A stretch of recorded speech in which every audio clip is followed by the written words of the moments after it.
The old mansion stood atop the hill, a looming structure with broken windows and a roof that seemed to cave in. Despite its decay, it held a strange allure. A heavy fog curled around the wrought iron gates, which creaked as Vanessa pushed them open. She glanced back at her friend Matt, whose eyes were wide with apprehension. "Are you sure about this?" Matt whispered.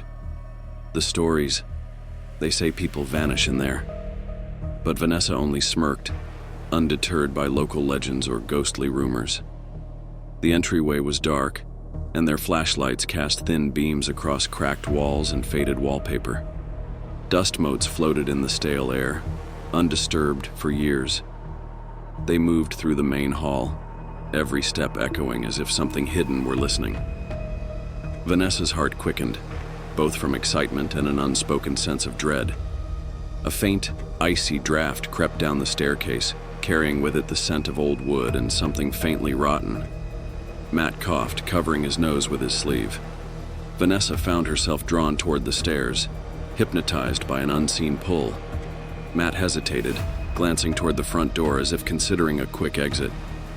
"Come on, just a little further," she urged, masking her own uncertainty with a confident smile.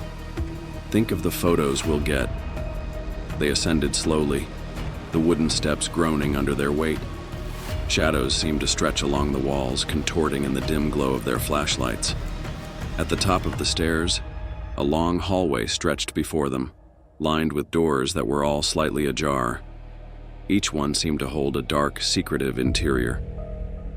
"Maybe we should stay downstairs," Matt murmured, his voice barely a whisper. But Vanessa was already pushing open the first door, peering inside.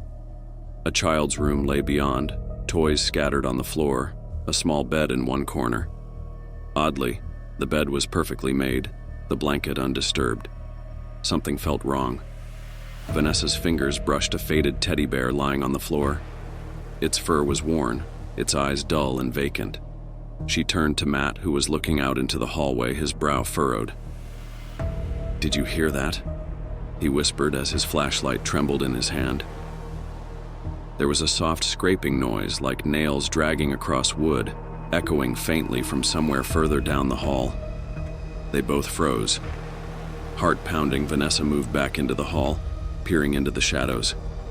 The noise had stopped, but a chill clung to the air around them. "Maybe it's just the house settling," she said, trying to sound convincing. But Matt shook his head, eyes wide. That didn't sound normal. They continued down the hall, past doorways that seemed to whisper as they passed, each murmur barely audible but chillingly real. Halfway down, a door suddenly slammed shut behind them, the sound reverberating through the house. They jumped, and Vanessa felt her pulse quicken. They turned, shining their flashlights on the closed door. It had been the child's room, now sealed as if warning them not to look back. Vanessa's confidence wavered, but she forced a grin.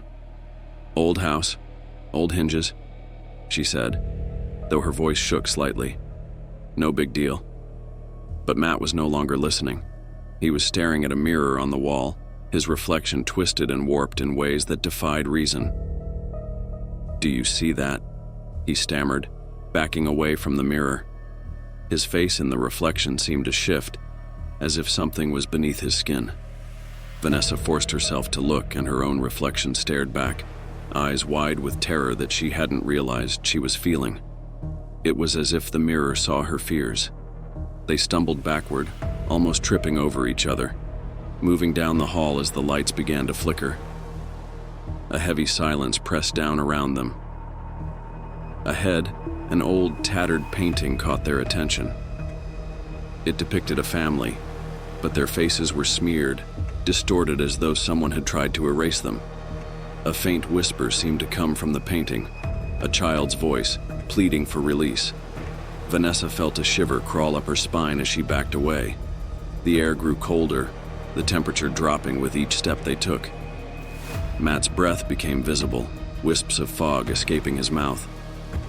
Desperate to escape, they turned toward the stairs, but something blocked their path. A shadowy figure standing at the end of the hall, unmoving. The figure's eyes gleamed in the darkness, hollow and filled with malice. Vanessa felt rooted to the spot, unable to look away from those haunting eyes. Matt reached for her hand, gripping it tightly, his fingers cold. They took a step back, only to realize the door behind them was closed and locked. The figure advanced slowly, its form flickering as if it were made of smoke. Vanessa struggled to breathe, her chest tight with fear. The whispers grew louder, filling the hall with incomprehensible words, a chorus of voices blending together, calling to them. Panic surged within them, and Matt banged on the nearest door, but it wouldn't budge. Every exit seemed to be sealed, trapping them within the shadows. They turned back, but the figure was gone. Only silence remained, heavy and stifling, wrapping around them like a shroud. Suddenly they heard footsteps, rapid and approaching from behind. Vanessa whipped around, but no one was there, only the darkness pressing closer. A door at the end of the hall creaked open, spilling a faint, sickly green light into the corridor. It beckoned to them, an invitation they couldn't refuse. They moved toward the door, as if drawn by an invisible force. The room beyond was empty, save for a single chair facing a cracked window. As they stepped inside, the door slammed shut, trapping them in darkness. Vanessa's flashlight flickered, its beam weak and sputtering. In the dim light, they saw writing scrawled on the walls. "Leave, before it's too late." The words seemed to pulse, alive and warning. A sudden deafening scream echoed from within the walls, a sound of pure agony that chilled them to the bone. They pressed their hands to their ears. The sound faded, replaced by an eerie silence. Vanessa looked at Matt, her face pale, both of them trembling, uncertain if they would ever escape. In the silence they felt it, a presence surrounding them, pressing in from all sides, as if the walls themselves were alive, hungry. They tried the door, but it wouldn't open. The light faded completely, leaving them in pitch black, surrounded by whispers and shadows. Just as they lost hope, the door creaked open by itself, revealing the hallway once more. They ran, not looking back, fleeing toward the stairs. Downstairs, they reached the front door, yanking it open, stumbling into the night air, breathing in the fresh scent of freedom. They ran until the house was a distant silhouette, its windows staring after them like empty, soulless eyes, a reminder of what they barely escaped. They vowed never to return, haunted by the whispers, forever etched into their memories, the shadows lingering in the corners of their minds. But as they walked away, they couldn't shake the feeling that something had followed them, an unseen force bound to them, forever. In the days that followed, Vanessa noticed shadows moving in her home, and faint whispers at night as if the house hadn't truly let her go.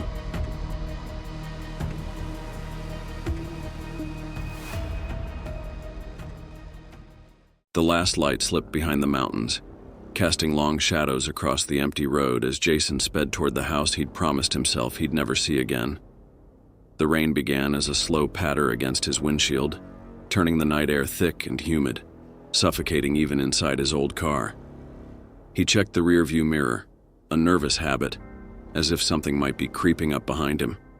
The house came into view, isolated and dark, half hidden by overgrown trees that seemed to lean over it like they wanted to swallow it whole. His stomach churned, but he forced himself to park and get out. He could still hear his father's voice in his head, telling him never to come back, never to go near the house again. But Jason was 29 now, no longer a scared kid, and he had questions. The rain soaked through his jacket almost instantly as he approached the warped wooden door. A shiver crawled up his spine, but he told himself it was just the cold. The key his father left him felt heavy in his pocket, a tiny piece of metal weighed down by years of secrets and stories he'd always been too afraid to believe. He slid the key into the lock, his hand trembling slightly. The door creaked open with an unsettling groan, like it hadn't been opened in decades. It probably hadn't. Inside, the smell hit him first. Damp wood, mold, and something else. Something metallic. The taste of iron lingered in the back of his throat, and he swallowed, pushing down the bile. The entry hall was cloaked in shadows, the dim light from his flashlight cutting across cracked walls and peeling wallpaper. He could hear the faint echo of dripping water somewhere deep inside the house. He took a step forward, and the floor groaned beneath his weight. The house seemed to breathe around him, the walls almost pulsing as if they had a heartbeat of their own. Jason thought he heard a whisper, soft and distant, like a voice calling him from far away. He stopped, listening, but there was only silence and the soft patter of rain outside. His phone buzzed in his pocket, startling him. He pulled it out, but the screen showed nothing. No missed calls, no messages. He shook his head, chalking it up to nerves. Moving deeper into the house, Jason felt the air grow colder, thicker, as though the very walls were pressing in on him. He could almost feel eyes watching him, tracking his every step. A flash of movement in the corner of his eye made him whip around, but there was nothing there, just shadows that seemed to dance along the walls, taunting him. He made his way to the old staircase, the wooden steps creaking beneath his feet as he climbed. He remembered these stairs well, remembered how his father used to carry him up to bed. Reaching the landing, he paused. The hallway stretched before him, endless in the dark, lined with doors that had once been locked tight. His father had warned him never to open them. Jason took a deep breath, steeling himself as he reached for the first door on the left. The handle was cold, colder than it should have been, and he felt a strange resistance as he turned it. The door swung open to reveal a small room, empty save for an old rocking chair. It sat still, frozen in place, yet he could swear he heard it creak, like someone had just been sitting in it. He stepped inside, the silence thick around him, and ran his flashlight across the walls. They were covered in strange, scratched markings, lines that seemed to form symbols he didn't recognize. A chill ran down his spine as he realized the scratches were fresh, the wood splintered and raw as though someone, or something, had made them recently. He backed out of the room, closing the door carefully. As he turned to leave, he saw movement again, this time a dark shape slipping down the hall ahead of him. "Hello?" he called, his voice barely above a whisper. The shape vanished around the corner, but he felt compelled to follow, his feet moving as though pulled by an invisible force. The hall grew darker as he walked, his flashlight dimming inexplicably, the shadows thickening until he could barely see a few feet ahead. He felt the hair on the back of his neck rise. He rounded the corner and found himself facing a closed door at the end of the hall, one he didn't remember from his childhood. His hand shook as he reached for the handle. It swung open and he felt a cold blast of air that carried the faint sound of voices, whispering, overlapping, saying his name. He felt his skin crawl as he took a step inside. The room was empty, except for an old mirror leaning against the far wall, its surface clouded and cracked. He approached it slowly, feeling a strange pull, as if it was calling to him. In the reflection, he saw his own face, pale and frightened. But then, another face appeared beside him, a figure he knew all too well. His father, looking older, gaunt, eyes hollow and dark. Jason stumbled back, but the image didn't fade. His father's reflection smiled, a twisted grin that didn't reach his eyes. "I told you not to come back," the reflection whispered. He turned to run, but his feet felt rooted to the floor, as though the house itself was holding him captive. The air grew colder, his breath coming out in visible puffs. The whispers grew louder, swirling around him, filling his ears, his mind. They were voices he recognized, family members, long gone, calling to him, blaming him. Desperation clawed at him as he forced his legs to move, stumbling down the hall, his footsteps echoing as the walls seemed to close in, the shadows reaching out like hands. He burst out of the front door into the rain, gasping for air, but the voices didn't stop. They followed him, a haunting chorus that echoed through the night. He looked back one last time and saw the faint outline of a figure standing in the doorway, watching him. It raised a hand, beckoning, a final invitation he dared not accept. Jason ran, the rain soaking him to the bone, But the voices trailed after him, whispering promises, secrets he could never forget. He didn't stop until he was miles away, heart racing, haunted by the memories. But as he reached for his car door, he heard his phone buzz again. His hand froze and he glanced at the screen. A single message blinked in the darkness. "You can never leave."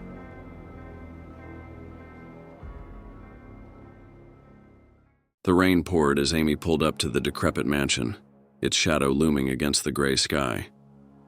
Blackwood Manor was everything she had expected and feared. The towering structure, dark and worn, looked abandoned, yet something suggested it was far from empty.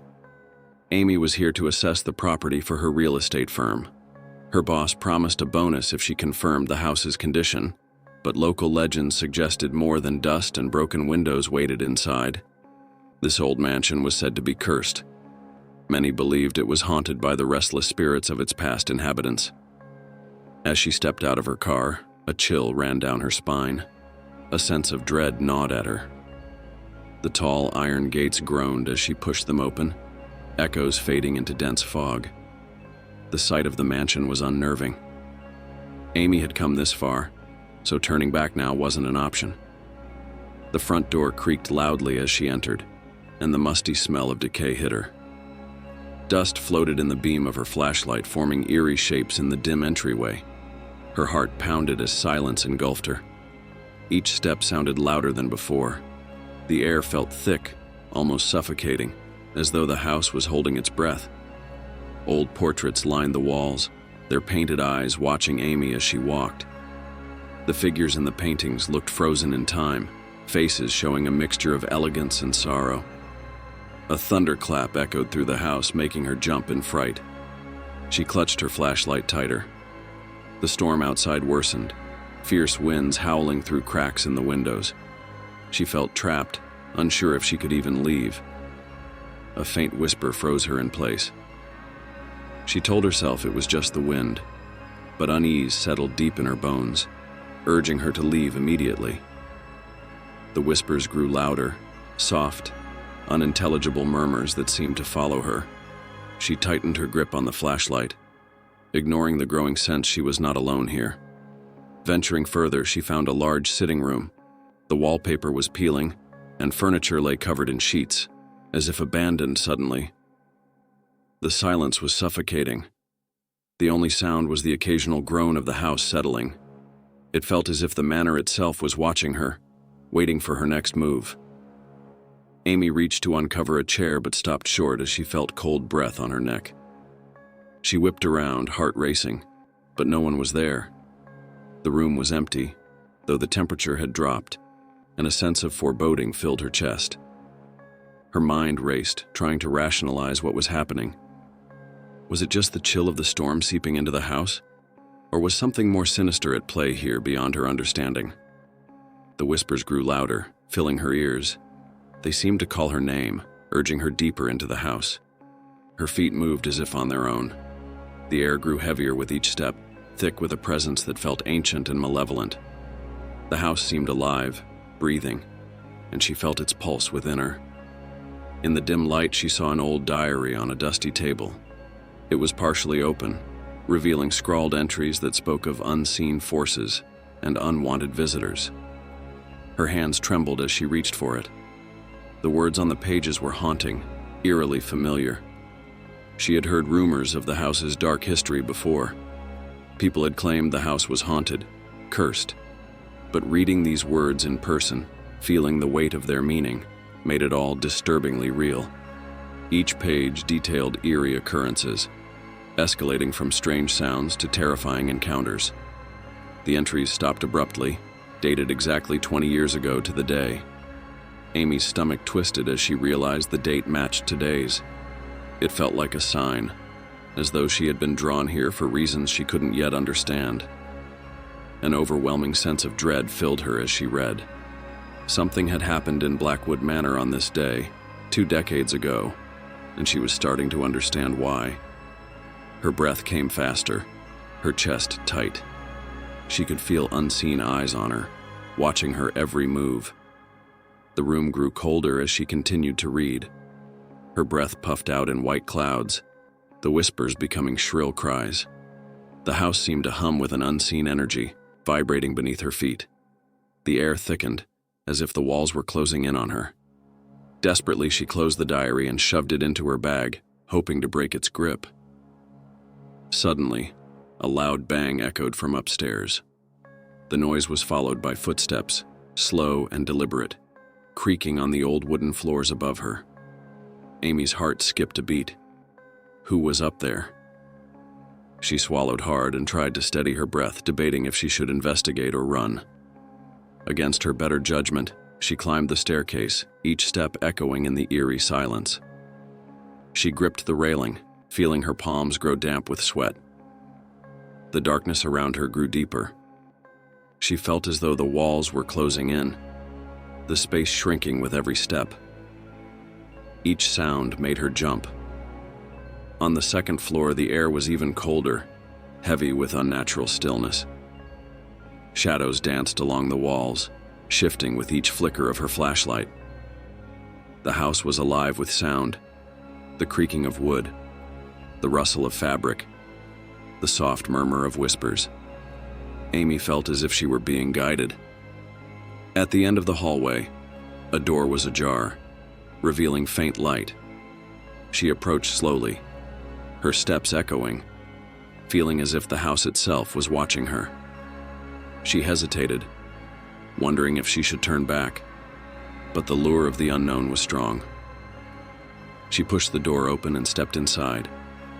There, by the window, stood a figure, shrouded in shadow. Her heart stopped as the figure turned, its hollow eyes locking onto hers with malice. It was as if the air had turned to ice, freezing her in place. The figure's lips parted and it whispered her name in a chilling, familiar voice.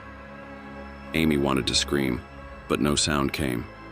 Her body felt heavy, her limbs unable to move. The figure took a step toward her, suffocating her with dread. Its breath was cold against her skin. The hairs on her neck stood on end as it raised a skeletal hand, pointing to the diary clutched in her hands. She realized with horror that this figure was the spirit of the last owner, trapped in the house for eternity, bound to the cursed diary. The whispers grew louder, filling her mind with despair and fear. She felt herself drawn closer, body compelled to approach the ghostly figure. The house pulsed with dark energy, each beat reverberating through her chest. Desperate, she tore her gaze away and sprinted out of the room. The sound of wailing followed her down the hallway. She heard heavy footsteps behind her, the sound of pursuit growing closer with each step. Walls seemed to close in, the doors vanishing, the rooms shifting. She found the stairs, stumbling down, her breath ragged, hoping for an escape. She threw herself against the front door, but it wouldn't budge. It was locked, as if by unseen hands, trapping her inside with whatever haunted the manor. Panic rose in her chest as she pulled and tugged, desperate to break free. A soft laugh echoed behind her, sending shivers down her spine. She turned to see the figure descending the stairs, its face twisted into a hideous smile. Amy felt the walls close in, suffocating her, leaving her with no escape. Desperate, she closed her eyes and screamed, praying for release from the nightmare. When she opened them, the house was silent. She was outside. Rain poured down as she stood in shock, staring at her car. She had escaped, or so she thought. Her relief faded as she got into her car. As she drove away, she glanced in the rearview mirror. In the back seat, the shadowy figure sat, its eyes meeting hers, following her from Blackwood Manor.